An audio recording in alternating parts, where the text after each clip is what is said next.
Welcome into the Cowboys Report, presented today by Roan. We'll tell you all about them later on in today's show. I'm rocking one of their dress shirts because I believe in looking good and feeling good. Get 20% off your order when you use promo code CHATSPORTS over at roan.com/chatsports.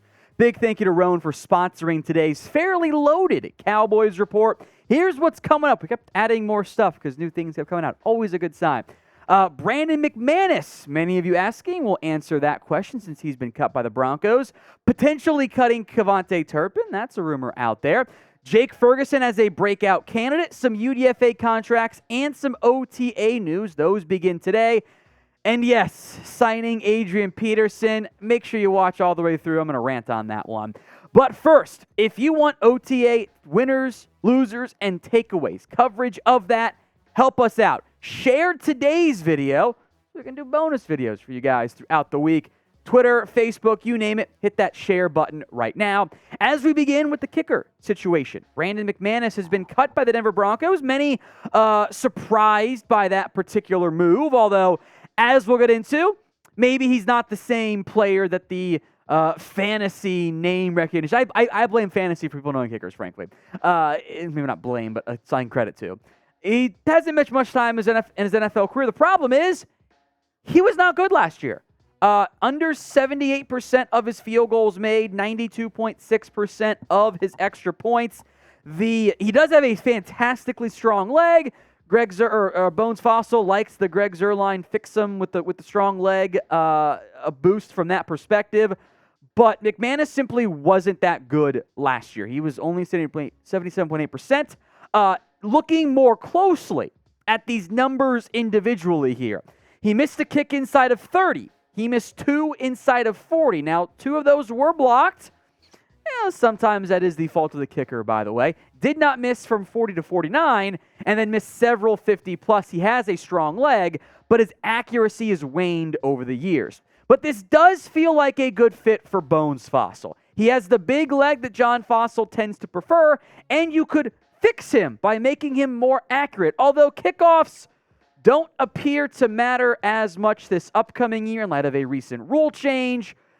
Maybe that makes more sense for Robbie Gould now, since I think in general the NFL is about how much leg strength he has left.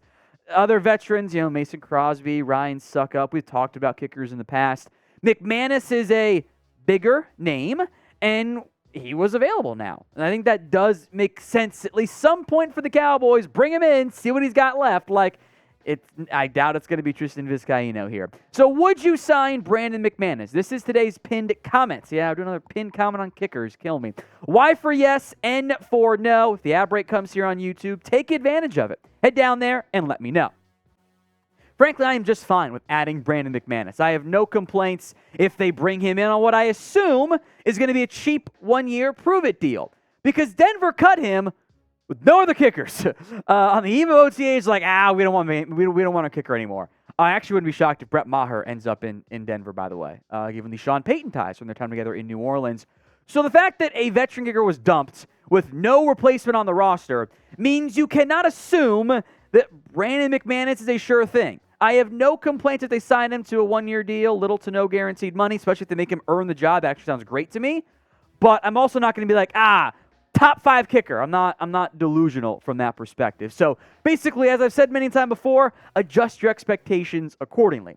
Now, your expectations can be sky high with Roan. Men's closets were due for a radical reinvention, and Roan has stepped up to the challenge. The Commuter Collection. I'm wearing one of the dress shirts, but they have polos and quarter zips and dress shirts and pants as well. You can get 20% off when you use promo code CHATSPORTS at roan.com/chatsports. Any occasion, at work, driving to or from, out and about on a date, on the golf course. The polos are perfect for the golf course. They just fit and feel proper out there. Thanks to the 4-way stretch fabric that provides breathability and flexibility for whatever life ends up throwing your way, and Gold Fusion anti-odor technology. So if you're on the date, you're not stinking up the room. The Commuter Collection gets you through any workday and straight into whatever comes next. Head to roan.com/chatsports and use promo code CHATSPORTS. Save 20% off your entire order. That's 20% off everything you purchase when you go to rhone.com/chatsports and use code chatsports. Find your corner office comfort. Links in the comments section and the description of today's show. Let's go now to Kavontae Turpin. Yeah, how about that one? There's been a little bit of buzz as of late about Turpin maybe not being a roster lock despite being a Pro Bowler last year. And I do think, despite all special coaches not liking it, the rule change approved today does reduce the value of a player like who's very cheap, by the way, make no mistake about it. But it now allows fair catches inside of 25 yards, which, if you kick it up high to force the return, now you just call fair catch. The NFL says it's going to drop from 38 to 31% on the return side, but that might be a little bit on the optimistic end. So if kick returns do plummet, takes away a big factor of what Kavontae Turpin offers you on this football team. Last year, 24.2 yards per return, pretty good. There were some times where he probably should have scored, and he didn't. And he also had some fumbles issues.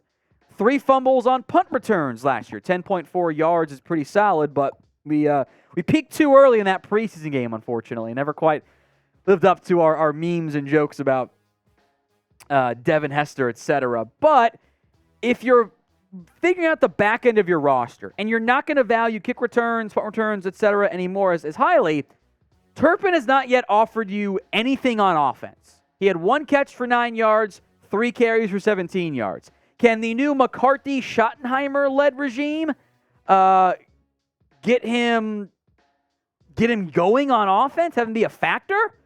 Maybe, but not a sure thing. So come roster cutdown time, because you're obviously not going to cut Kavontae Turpin right now. But come roster cutdown time, what would you do with Turpin? K for keep or C for cut? Sound off in the comment section. Now, if you're saying cut, got to have the replacement, right? Maybe Deuce Vaughn can handle that role. And in general, you don't see a lot of teams carry multiple incredibly small people like both Deuce Vaughn and Turpin are. The issue is for Vaughn, he hasn't returned punts in college. He was too valuable as a running back to do so. 7 kick returns in his freshman year and 0 punt returns. So finding if he can do it, I think will be determined by OTAs, training camp, etc. And if he impresses, could force Kavontae Turpin potentially off the roster. Say he's more of a surprise cut candidate, which we'll do a video on in the near future. Actual surprise cut candidates, not like, I don't know, Will Greer. That's kind of an obvious one, right? The 7th string lineman you never heard of. Pretty obvious there. So subscribe for more free Cowboys videos when you hit that big red button, or the black and white on the new version, youtube.com/@CowboysTV. Talking Jake Ferguson hype now, as PFF has picked one breakout player for each team. I would have gone in a different direction, also a future video, but they picked Jake Ferguson with the mindset of Schultz is gone, Luke Schoonmaker will need some adjustment time. Very possible. And I think we all would have been on board with Fergie having his breakout year if the Cowboys hadn't drafted Schoonmaker in round 2. There is room for the Ferg shot, both Ferguson and Peyton Hendershot duo, to get more reps, more touches, more catches, etc., because Schultz is gone. And Ferguson did flash in what was a small role last year. And, the sub 30 combined catches between Ferguson and Hendershot or 30-ish catches is a big reason why Dallas wanted another tight end, where they took Schoonmaker, and I would say forced that pick a little bit. But if Schoonmaker's not ready, then yeah, Ferguson is the next man up on the roster. So when it comes to the big 3, or the young 3, we'll call them, who is the best of that trio at the tight end spot? LS for 2nd-round pick Luke Schoonmaker from Michigan, JF for the 4th-round pick Jake Ferguson out of Wisconsin, or PH for UDFA at Indiana Peyton Hendershot? Sound off in the comment section. Speaking of UDFAs, Todd Archer of ESPN gave some contract details for a bunch of different signings. So we'll break these down. Make note, the high guaranteed money, clear sign them on the active roster, or at minimum, the practice squad. So Hunter Luepke, the fullback, H-back, running back at North Dakota State, $200,000 guaranteed, $20,000 signing bonus, the rest guaranteed base salary. Tyrus Wheat, same numbers there, $200,000. Then a group at $150,000, which is $10,000 signing bonus. The rest was all base salary guaranteed. David Durden, the wide receiver, and fellow receiver Jalen Marino Cropper. These are the big names to monitor are these guys, right? TJ Bass out of Oregon, the offensive lineman, got $150K guaranteed. Darrell Johnson, also $150K guaranteed. Miles Brooks, the same. That's the cornerback from Louisiana. Bass Lemon from Oregon. Johnson, the edge out of Liberty. There. And then Miles Brooks got $100K guaranteed. The biggest, which we've known about, I mentioned before in a previous video, Earl Bosticks, the tackle, got $220. It was a $20K signing bonus, $200 salary guarantee. So those 9 guys, once you throw in Bosticks, significant contract details, prime minimum practice squad candidates. Some brief OTA news here. Micah Parsons is present at Cowboys OTAs. Media availability opens up starting Thursday, so just they know that he's there, which he promised he was be. It's fine. I was surprised that got like headlines. Like, duh, we always knew that was never really in doubt. But yes, he is there. Finally, it is May. Articles or companies are searching for clicks, I suppose. Fort Worth Star Telegram today. Make sure I read the headline off properly. Future Hall of Fame running back Adrian Peterson is not ready to retire. Could the Dallas Cowboys be an option? Yeah, real headline. If you have young children, I might swear here. You fucking kidding me?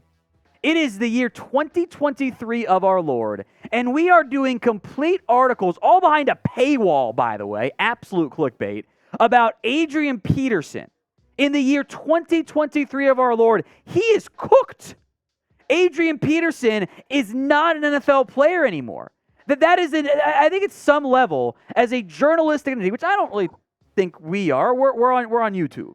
But when you're an actual, sports journalism major, and you're suggesting signing 38-year-old Adrian Peterson, who didn't play last year, who was washed in 2021, that is malpractice, Jeremy. That is a joke. Oh, you're supposed to be spent. Oh, it's not live, so you're fine. That is unacceptable. That is absolute clickbait. So we'll call him out on it. That is a joke. That article never should have been written because signing Adrian Peterson is asinine right now.